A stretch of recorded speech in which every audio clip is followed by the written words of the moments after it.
6-ലെ ശക്തയായ മത്സരാർത്ഥിയാണ് Jasmine. തുടക്കം മുതൽ തന്നെ ശ്രദ്ധ നേടാൻ ജാസ്മിന് സാധിച്ചിട്ടുമുണ്ട്. അകത്തും പുറത്തും കടുത്ത വിമർശനങ്ങളും ജാസ്മിൻ നേരിട്ടിട്ടുണ്ട്. അതേസമയം ജാസ്മിനോട് ബിഗ് ബോസ് അനാവശ്യ താല്പര്യം കാണിക്കുന്നുവെന്ന വിമർശനവും ആരാധകർ പറയുന്നുണ്ട്.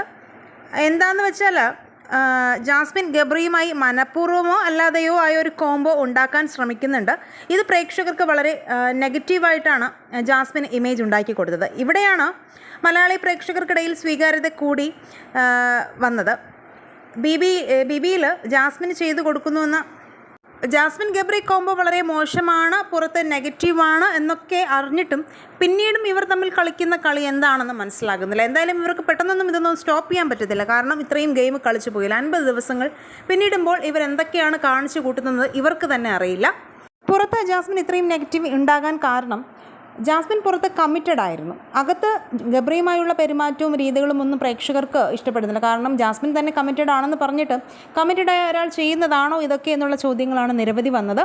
എന്തായാലും ഒരു ഗെയിം ചേഞ്ചിന് വേണ്ടിയിട്ട് ജാസ്മിൻ്റെ കാമുകനെ ബിഗ് ബോസിലേക്ക് കൊണ്ടുവന്നാൽ എങ്ങനെ ഉണ്ടാകും എന്നുള്ള കമൻറ്റുകളും ധാരാളം വന്നിരുന്നു.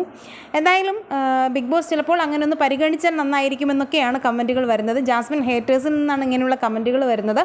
അഫ്സൽ എന്നാണ് ആ പുള്ളിയുടെ പേര്. പുള്ളിക്കാരൻ ബിഗ് ബോസിലേക്ക് വരാൻ ചാൻസ് ഉണ്ടെന്നും പറയുന്നുണ്ട്. എന്തായാലും വാർത്തയിൽ എത്രത്തോളം ശരിയുണ്ടെന്ന് അറിയത്തില്ല. എന്തെങ്കിലും അപ്ഡേറ്റ്സ് ഉണ്ടാവുകയാണെങ്കിൽ അറിയിക്കാം. പല ഓൺലൈൻ ചാനലുകളിലും വരുന്ന വാർത്തയുടെ അടിസ്ഥാനത്തിലാണ് പറയുന്നത്. എന്തായാലും ഈ വിഷയത്തിൽ നിങ്ങളുടെ അഭിപ്രായങ്ങളും സീസൺ 6-ലെ നിങ്ങളുടെ ഇഷ്ട മത്സരാർത്ഥി ആരാണെന്ന് കമൻറ്റ് ചെയ്യുക. വീഡിയോ ലൈക്ക്, ഷെയർ ചെയ്യാനും ചാനൽ സബ്സ്ക്രൈബ് ചെയ്തൊന്ന് സപ്പോർട്ട് ചെയ്യാനും മറക്കല്ലേ ഫ്രണ്ട്സ്.